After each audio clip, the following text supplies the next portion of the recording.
नमस्कार विद्यार्थी मित्रांनो. तर आपण सर्वांना माहिती आहे की सीईटीचे रजिस्ट्रेशन प्रोसेस लवकरच स्टार्ट होणार आहे. तर त्यासाठी मी या संदर्भात व्हिडिओ बनवलेला आहे. तर याच्यात मी तुम्हाला सर्व सांगेन की कशी सीईटीची प्रोसेस होणार आणि कसं आपण रजिस्ट्रेशन करू शकणार. आणि सर्व प्रोसेसमध्ये एक एक प्रोसेस स्टेप बाय स्टेप आपण समजून घेणार. जर तुम्ही समोर पाहू शकता की कॅपराऊंडचा हा जो फर्स्ट तुम्हाला रजिस्ट्रेशन करावं लागेल.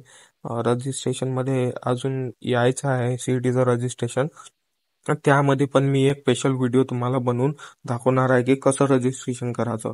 तर रजिस्ट्रेशन झाल्यानंतर मग एफसी डॉक्युमेंट हे पण आपण टॉपिक नंतर डिस्कस करू. एफसी डॉक्युमेंट मध्ये तुम्ही आपले डॉक्युमेंट व्हेरिफिकेशन करणार आहात.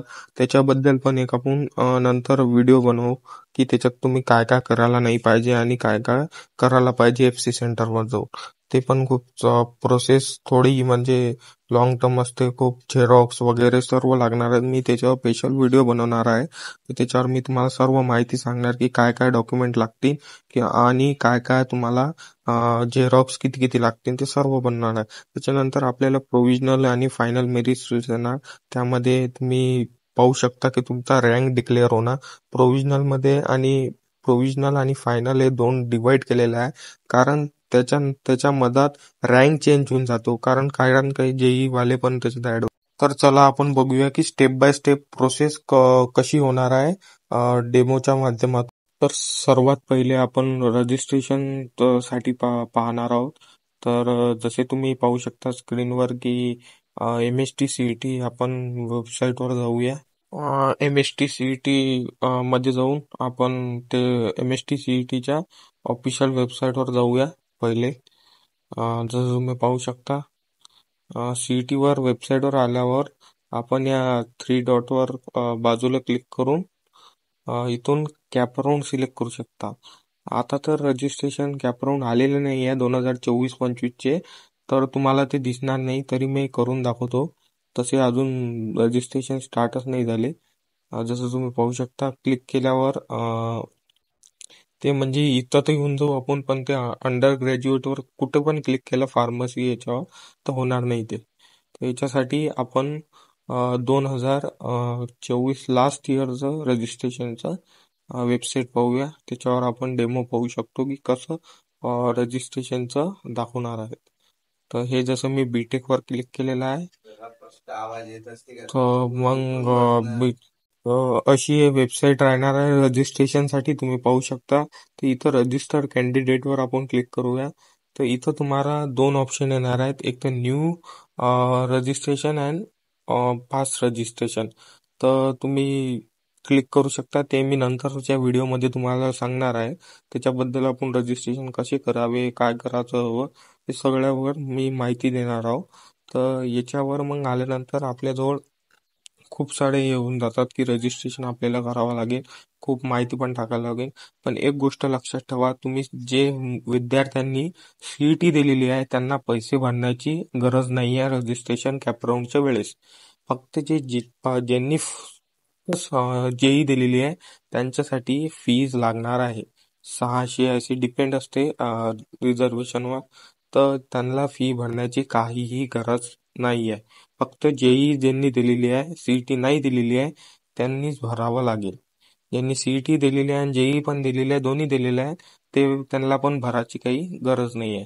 तर असं करून आणि एफसी मग नंतर प्रोसेस तुमची जसं रजिस्ट्रेशन संपलं त्याच्या 5 किंवा 6 दिवसानंतर तुम्हाला डॉक्युमेंट व्हेरिफिकेशन द्यावं लागेल.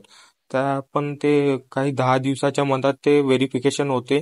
आणि ते व्हेरिफिकेशन करण्यासाठी तुम्हाला एक एफसी सेंटरवर जावं लागेल, जे की तुमच्या आजूबाजूच्या गावात किंवा इंजिनिअरिंग कॉलेजमध्ये होऊ शकते. तिथं पण तुम्हाला खूप डॉक्युमेंट घेऊन जावं लागेल. त्या डॉक्युमेंटची लिस्ट मी तुम्हाला नेक्स्ट व्हिडिओमध्ये सर्व देणार आहे. आणि एक गोष्ट लक्षात ठेवला की तिथे झेरॉक्स जितक्या होत असेल तितक्या जास्त घेऊन जा. आणि डॉक्युमेंट आतापासूनच जमा करावा लागा, कारण तुम्हाला पुढे मग खूप काम पडू शकते. आणि कॅपराऊंड प्रोसेसवर पण आपण खूप डिटेलमध्ये व्हिडिओ बनवू. त्याची तुम्ही चिंता करू नका. तर जे पण प्रोसेस लागेल तुम्हाला, तुम्ही सबस्क्राईब करून ठेवा आमच्या चॅनलला. आम्ही आम्ही नक्की माहिती पोचू जे पण लागली तुम्हाला. आणि असेच हे वेबसाईट जसं आहे हे अपडेट होत राहते. तर याच्यासाठी तुम्ही रजिस्ट्रेशन जशी डेट आली, मी पहिला व्हिडिओ रजिस्ट्रेशनवर बनवणार आहे. तर तुम्ही ध्यान ठेवा. आणि तुम्हाला जे पण माहिती लागेल तुम्ही कमेंट करू शकता. मी त्याचे पण उत्तर देणार आहे. आणि तुम्हाला जे पण म्हणजे डाऊट आहेत ते पण मी व्हॉट्सअपवर एक ग्रुप बनवणार आहे. त्यावर तुम्ही मला मेसेज करून सांगू शकता. तर ते आपण नंतर बघूया. पण आता सर्वात पहिले आपण समजून घेऊया की हे कसं होणार आहे रजिस्ट्रेशन, काय काय फरक पडणार आहे त्यात, आणि तुम्हाला कसं म्हणजे चला तर आपण पाहूया की प्रोव्हिजनल मेरिट लिस्ट आणि फायनल मेरिट लिस्ट म्हणजे कसं दिसणार आहे तुम्हाला या वेबसाईट मध्ये. हे चला पाहूया आपण. अ, जसं की तुम्ही इथे पाहू शकता वेबसाईटवर खाली आपण येत आहोत. तर चेक प्रोव्हिजनल अलॉटमेंट तुम्हाला दिसत असेल ऑप्शन, तर त्यावर प्रोव्हिजनल लिस्ट येणार आहे. आणि खाली पण आपण पाहू शकता की कट ऑफ गेट ऑफ सर्व दिसणार आहे तुम्हाला. आणि मी तुम्हाला सर्व कॉलेजचे कट ऑफ वगैरे हे पण पाठवू शकतो. तर जसं कॅपराऊंड स्टार्ट होणार, मग कॅपराऊंड स्टार्ट झाल्यानंतर कॅपराऊंड 1 जसं खतम होईल त्याच्यानंतर तुम्हाला वॅकंट सीट पडतील. आणि हेच तुम्ही कॅपराऊंड 1 झाल्यावर कॅपराऊंड 2 पण खेळा अशी माझी इच्छा आहे. कारण की कॅपराऊंड 1 मध्ये जे कॉलेज लागलं ते तुमच्यासोबत कॅपराऊंड 2 मध्ये पण राहते. तुम्हाला भेटो किंवा नाही भेटो, जर भेटलं तुम्हाला नवीन तर तुम्हाला चांगलं वाला भेटतील. बेटर चॉईसमध्ये टाकजा, बेटरमेंटसाठी तुम्हाला ऑप्शन मिळेल. तर त्याच्यावर पण मी नंतर व्हिडिओ बनवणार. त्यासाठी तुम्ही या चॅनल सबस्क्राईब